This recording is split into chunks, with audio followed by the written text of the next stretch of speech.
उठकर शिवलिंग पर जल चढ़ाया करते थे, बाबा का अभिषेक किया करते थे और जब लोगों से मुलाकात करते थे तो राम राम कहा करते थे। ये बात अगर कोई हिंदू धर्मगुरु कहेगा तो मैं खुद उसके खिलाफ खड़ा हो जाऊंगा कि भाई आप कौन होते हैं पैगंबर के बारे में बात करने के लिए, इस्लाम धर्म के बारे में बात करने के लिए। क्योंकि साइंटिफिक कैलकुलेशन भी देखें तो इस्लाम धर्म से बहुत पहले हिंदू धर्म आया, बहुत नया धर्म है। हिंदू धर्म के मुकाबले इस्लाम बहुत नया धर्म है। ये सभी जो ज़हीन लोग हैं, जो जानकार हैं, बहुत सारे मौलाना जो बहुत ज़हीन हैं, उन्होंने भी ये बात बताई कि हिंदू धर्म की जो कैलकुलेशन है वो इस्लाम से बहुत पहले की है। नाजिम साहब, इस तरह की बातें क्यों करते हैं कुछ सो कॉल्ड मौलाना विद्वेष फैलाने के लिए? अपने धर्म का प्रचार करिए, आपके धर्म में भी बहुत सारी अच्छी बातें हैं बताने के लिए, उस पर बारे में बात करिए।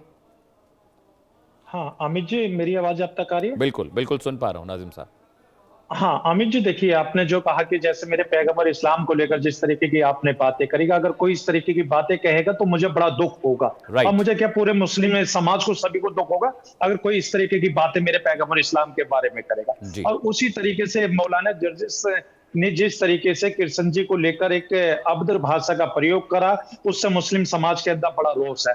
हम देखिए मौलाना जर्जिस के इस वाले बयान की कड़े शब्दों में मजम्मत करते हैं और अपने सभी उलेमाए दीन से, हाफिज कुरान से, मुफ्तियों से, सबसे कहते हैं कि मौलाना जर्जिस का आप जो है बहिष्कार खुलकर कहिए और इन पे भी ऐसे ही फतवा लगाइए जैसा ये फतवा औरों के लिए देते हैं। क्योंकि ये मेरा मजहब इस्लाम ये कहता है कि लकुम दीनुकुम वलिय दीन, यानी कि आपकी आपकी आस्था आपके साथ और जिसमें मैं यकीदा रखता हूँ वो मेरे साथ है, जिसमें मैं ईमान पर अपना यकीदा रखता हूँ। तो देखिए, जब मैं अपने ईमान पर यकीदा रखता हूँ, उसी तरीके से मेरे जो गैर मुस्लिम भाई हैं वो अपने जो आस्था है उस पर पूरी तरीके से विश्वास रखते हैं। कृष्ण जी उनके आराध्य हैं, राम जी उनके आराध्य हैं, शिव जी उनके आराध्य हैं। अगर कोई भी इनके आराध्यों पर इस तरीके की सख्त टिप्पणी करता है तो हाजी नाजिम खान और मुस्लिम समाज उस व्यक्ति का खुलकर बहिष्कार करता है, उसके खिलाफ भारत सरकार से भी अपील करता है कि उनके लिए ऐसा कानून बनाए जो भी अगर किसी के आराध्य को लेकर या पैगंबर इस्लाम को लेकर इस तरीके की अभद्र टिप्पणी करता है। तो देखिए, मैं तो आपके चैनल पे बड़ी जिम्मेदारी के साथ कहता हूँ कि ये भारत के अंदर इस निंदा कानून होना चाहिए।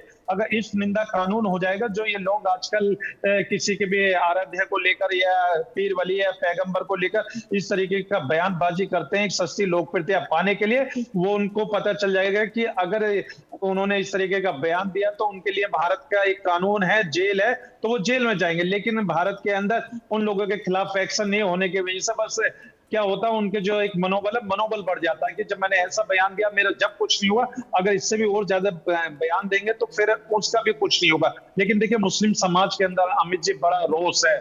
मुस्लिम समाज ने खुलकर मजम्मत करी है मौलाना जर्जिस के इसके बयान के। और देखिए, मौलाना जर्जिस तो हमेशा आए दिन कोई ना कोई ऐसा बयान देता रहता है जिसमें भारत की एकता अखंडता जो दूर हो जाती है। जहां हिंदू मुसलमान भाई जहां मोहब्बत की बातें करने की कोशिश करते हैं, वहां इन जैसे कुछ लोगों की वजह से वहां नफरत का माहौल पैदा हो जाता है। भारत का मुसलमान यही चाहता है कि देखिए हिंदू भाइयों, हम आपके साथ हैं। अगर आपके आराध्य के साथ भी अगर कोई भी इस तरीके के इन्होंने टिप्पणी करी है, हम इनके खिलाफ है और खुले शब्दों में मजम्मत भी करते हैं और इनके खिलाफ एफआईआर दर्ज हमारे मुस्लिम समाज के कुछ उलेमाए दीन ने भी कराई है। उन्होंने भी कहा है कि ऐसे जो मौलाना है उनका भारत के अंदर इस तरीके का प्रवक्ते रखने का कोई भी माहौल नहीं है। अगर इस तरीके की बातें रखते तो भारत सरकार और राज्य सरकार ऐसे मौलाना को सीधा जेल के अंदर पहुंचाए। और इनके साथ साथ अमित जी एक बात और मैं कहता हूं, क्योंकि आजकल बहुत एक ट्रेंड चल रहा है। मैं मजहब इस्लाम को मानने वाला हूं, मुझे अपने मजहब इस्लाम का प्रचार प्रसार करने के लिए मेरा भारत का आर्टिकल 25 इस चीज की परमिशन देता है मेरे। उसी तरीके से गैर मुस्लिम भाई हैं या अन्य धार्मिक जो धर्म वाले हैं उनको भी सभी को आर्टिकल 25 उनके परमिशन देता है। लेकिन क्या होता है कि मेरे मजहब इस्लाम वाले लोग जो है सनातन के बारे में और वेदों के बारे में जानकारी लेते हैं, उसी तरीके से हिंदू समाज के जो धार्मिक गुरु हैं वो मेरे मजहब इस्लाम के, मेरे कुरान के बारे में जानकारी लेने के बाद फिर क्या होता है, इनमें आपस में एक कंपटीशन हो जाता है।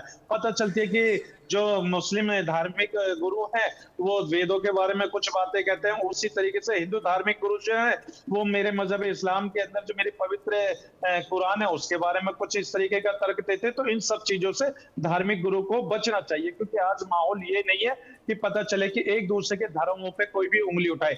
आज माहौल है कि हम अपने मुल्क को आगे किस तरीके से लेके चलना, हमारा जो गंगा जमनी तहजीब है उसको हम लोगों को किस तरीके से बचाना। क्योंकि जिस तरीके से भारत के अंदर ब्रिटिश हुकूमत हिंदू और मुसलमानों के बीच में एक नफरत की खाई खोद के गई थी अमित जी। आज तक वो खाई हम लोग अपनी मोहब्बत से नहीं भर पाए, क्योंकि जब भी हिंदू मुसलमान भाई मोहब्बत से उस नफरत के खाई को भरने की कोशिश करता, तभी कुछ मौलाना या धार्मिक गुरु आके राइट इस तरीके का नादिम बयान साहब। दे देते हैं, जिससे वो नफरत का माहौल और भी गर्म हो जाता है, जिससे कि हिंदू मुसलमानों के बीच में एक नफरत की खाई खुद जाती है। और ठीक है। मैं अमित जी आपको एक चीज और बताऊं,